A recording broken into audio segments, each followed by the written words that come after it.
channel Cabai Rawit. Nah, mungkin teman-teman semua banyak nih yang mulai belajar untuk membudidaya anggrek dimulai dari bibit botol. Tapi kadang-kadang kalau kita beli bibit botol tuh dia suka pecah dalam perjalanan. Terus kita jadi bete deh, sedih gitu. Aduh, rusak nih gitu kan, takut rusak, takut nggak bisa berkembang, nggak bisa bertumbuh, dan kekhawatiran yang lain. Nah, jangan khawatir sebenarnya karena bibit botolnya masih bisa diselamatkan.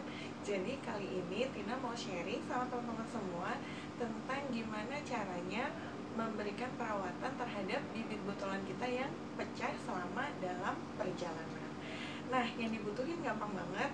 Pertama tentu aja bibit botol yang pecah. Ini niat banget ya, bibit botolnya pecah. Terus kemudian sumpit buat ngambilnya. Sebenarnya biasanya juga Tina pakai tangan, cuman in case kalau banyak belinya better pakai sumpit atau pakai pinset. Kemudian air buat membersihkan. Jadi ini air yang pertama mungkin buat memisahkan pecahan-pecahan kacanya. Terus yang kedua buat supaya dia lebih bersih dari media-medianya yang agar-agar. Terus jangan lupa juga siapin media untuk membuat kompotnya. Kalau Tina prefer pakai moss untuk yang dia udah pecah di jalan. Nah, biasanya untuk satu botol ini dia butuh 2 pot moss seperti ini. Kalau satu dia nggak cukup. Dan sebelum digunakan kita semprot dulu pakai larutan ZPT supaya dia lembab dan menyimpan nutrisi buat si bibit botolan kita. Sampai basah ya. Oke. Oh iya, satu lagi juga, sebenarnya dia jangan terlalu rapat, jadi agak diberikan rongga. Oke ya. Kita mau mulai nih. Oke, kita singkirin dulu ya. Yang pertama, kita buka dulu bibit botolan kita yang pecah. Tuh udah kedengeran suaranya pecahan botolnya. Kayaknya pelan-pelan karena khawatir botolannya nanti pecahannya kena tangan. Wow, ini luar biasa. Jadi yang penjual bibit botolnya mungkin sudah mencoba packing dengan rapi, cuma seringkali emang ya ekspedisi itu mungkin dikejar-kejar target harus nyampe dan segala macam, jadi brak aja dan sangat mungkin menyebabkan bibit botolan kita pecah. Nah, nih bisa dilihat nih teman-teman, pecahnya nih tidak terlalu menyulitkan sih ya, karena dia rada gede-gede. Nih kayaknya udah nggak kelihatan nih ID-nya apa ya. Ini kalau kita pakai sumpit gini enak muter-muternya gini.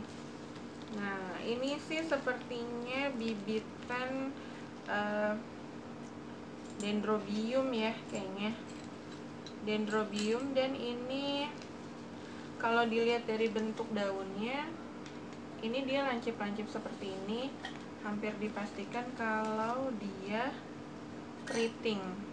Nah, ini keriting nih. Entah Singapura, entah yellow jacket, entah kakela, entah rainbow nih. Ya. Nanti kita coba lihat ininya ya. Nah, ID-nya udah nggak kelihatan nih. Biasanya ID-nya ditulis di botol berupa kode-kode nomor tertentu. Biasanya ditanyakan saja sama sellernya itu kode apa.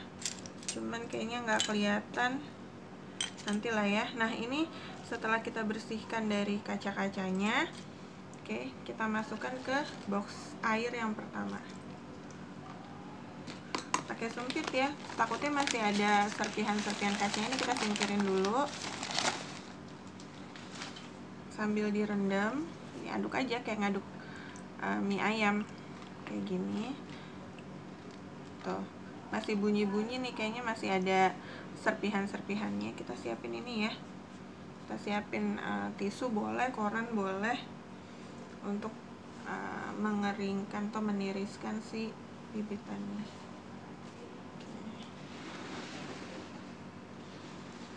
Kalau Tina nggak pakai fungisida, kebiasaan emang nggak pakai fungisida karena tadi kayaknya bibitnya baik-baik aja, masih seger. Tuh lihat, bagus banget ya. Oke.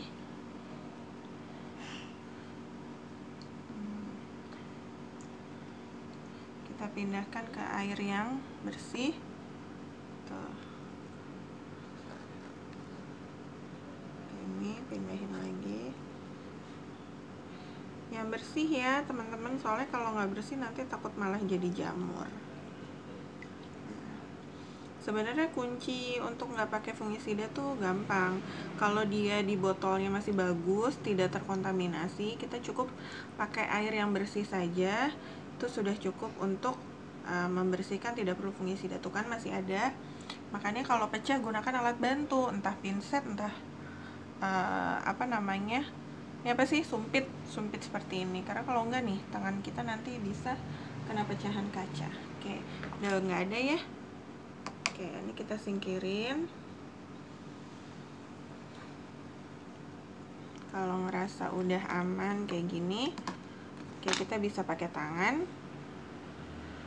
sambil dipisah-pisah karena biasanya akarnya suka nyangkut-nyangkut. Nah, kemudian kita tiriskan biar nggak terlalu basah banget. Biasanya dalam satu botol tuh ada sekitar 25 lah ya. Kalau 30 takutnya sekitar 25, kadang juga 40. Cuman kan emang kemungkinan sih nggak hidup semua. Oke, kalau sudah kita tiriskan semua, kita pindahkan box airnya ke bawah. Kemudian kita siapkan nih softpot yang sudah diisi dengan moss dan disemprot dengan larutan ZPT. Kemudian nih anggrek dendro, ini dendro yang sudah kita cuci dan tiriskan. Kemudian kita susun saja. Susunnya biasa aja, yang penting dia berdiri. Kalau misalnya dia rada meleot-meleot gitu, kita bisa tiban dengan mousnya seperti ini. Nah, semuanya disusun, jangan terlalu rapat juga, karena nanti kalau terlalu rapat takut nggak akarnya tuh sempit gitu ya. Susun aja, kemungkinan sih dia bisa bertahan. Kalau untuk pemula sih 50% aja tuh udah bagus banget ya. Tapi sih rata-rata bisa sampai, kalau Tina ya 80-90% itu insya Allah hidup.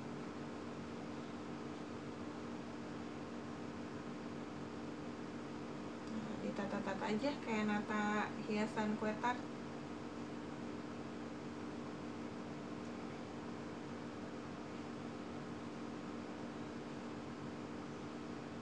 Ini namanya kompot komunitas pot ya.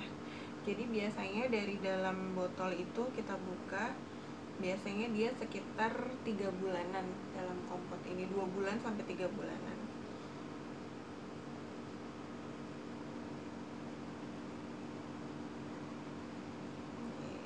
Harus telaten kalau buka bibit botolan, tapi nanti kalau gede dia berhasil misalnya 10 tanaman aja, wah itu udah seneng banget deh pokoknya.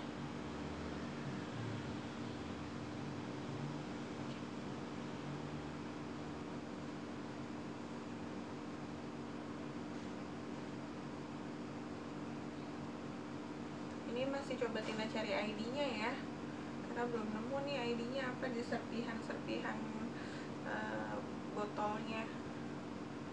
Tapi kalau dilihat dari bentuk daunnya, ini udah pasti keriting. Kayaknya sih kakela ini.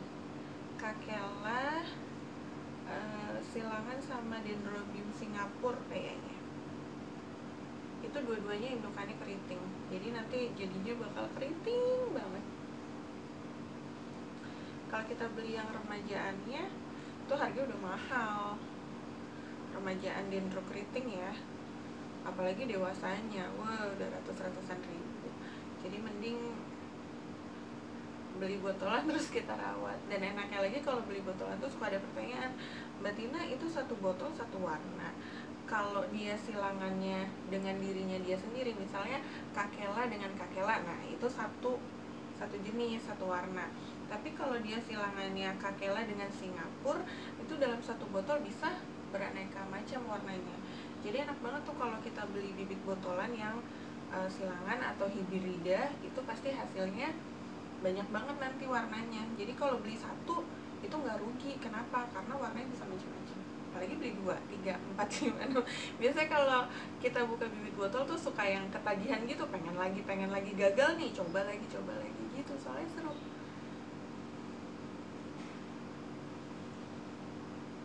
Ini kayaknya bisa ditinggal ngopi dulu nih, karena banyak ternyata isinya, 40-an.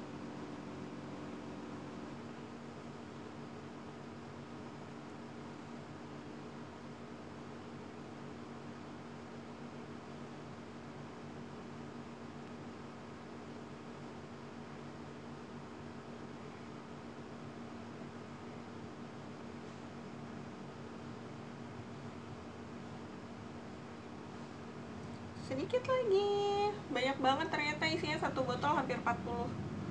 Wow, ini kalau yang mau bisnis terus mau budidaya mulai dari bibit botol, untungnya bisa gede banget.